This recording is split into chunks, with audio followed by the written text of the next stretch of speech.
Riyad Sidaoui, directeur du Centre arabe de recherche et d'analyse politique et sociale. Bonsoir monsieur, merci d'être avec nous en direct sur RT France. Les États-Unis qui évoquent donc le risque de collecte de renseignements russes qui pourraient être utilisés pour percer ces secrets technologiques. Est-ce qu'il y a un vrai risque ou est-ce que finalement c'est une fausse excuse pour d'une manière ou d'une autre sanctionner la Turquie d'avoir osé commercer avec Moscou? C'est une excuse, ça c'est vrai, mais il faut le rappeler aussi que les relations entre les États-Unis d'Amérique et la Turquie ont été dégradées après l'échec de la tentative de coup d'État militaire contre Erdogan.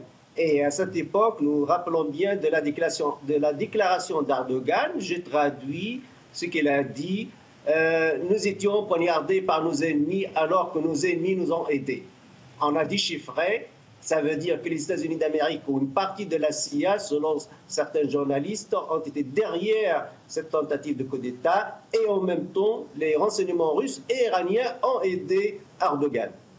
Là, il y a une rupture dans la politique étrangère, pas une rupture radicale, puisque la Turquie aussi, c'est un pilier de l'OTAN depuis longtemps, et c'était une base très avancée contre l'Union soviétique en faveur, qui a rendu plusieurs services en faveur des États-Unis d'Amérique, mais là, c'est un facteur. Et depuis, il y a eu de grands rapprochements avant cet incident, avant cette tentative de coup d'État. La Russie s'était diabolisée, même par Erdogan ou la presse turque, surtout après l'abat du chasseur russe. Mais d'un coup, Erdogan, il parle que mon cher ami Vladimir Poutine. Toujours mon cher ami Vladimir Poutine, l'a rencontré plusieurs fois. Donc il a changé d'orientation, ça c'est clair, mais pas radicalement évidemment. D'autres facteurs qui s'ajoutent, nous savons bien que Trump n'aime pas les frères musulmans, alors qu'Erdogan est le chef, maintenant un grand chef des frères musulmans dans le monde islamique, et notamment dans le monde arabe. Et Erdogan, c'était bien comme dans le projet de l'administration Obama-Hillary Clinton, mais non, ça ne marche pas avec Trump.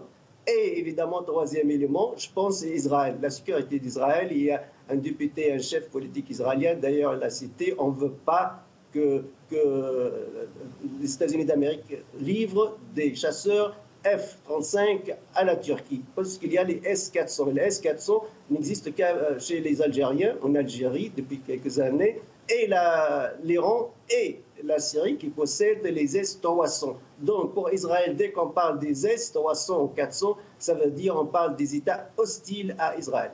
Alors, c'est une situation inédite pour un membre de l'OTAN qui transgresse la règle de ne pas commercer avec la Russie.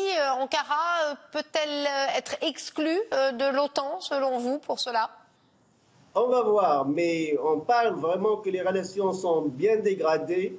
On parle bien que les relations sont bien dégradées. Si Erdogan va continuer dans cette direction d'indépendance vis-à-vis des intérêts américains et qui va accélérer son rapprochement et sa collaboration surtout militaire avec la Russie, évidemment, on va poser la grande question, mais qu'est-ce qu'elle est en train de faire, la Turquie, au sein de l'OTAN? Ça va venir ce jour. Mais ça dépend aussi des prochains pas d'Erdogan et ça dépend aussi des élections américaines et si on va renouveler ou non à Trump et ça dépend aussi du président Erdogan, s'il va continuer comme chef absolu de la Turquie ou non, mais pour le moment, on voit bien un rapprochement de plus en plus étroit vers la Russie et un éloignement de plus en plus contre les États-Unis d'Amérique.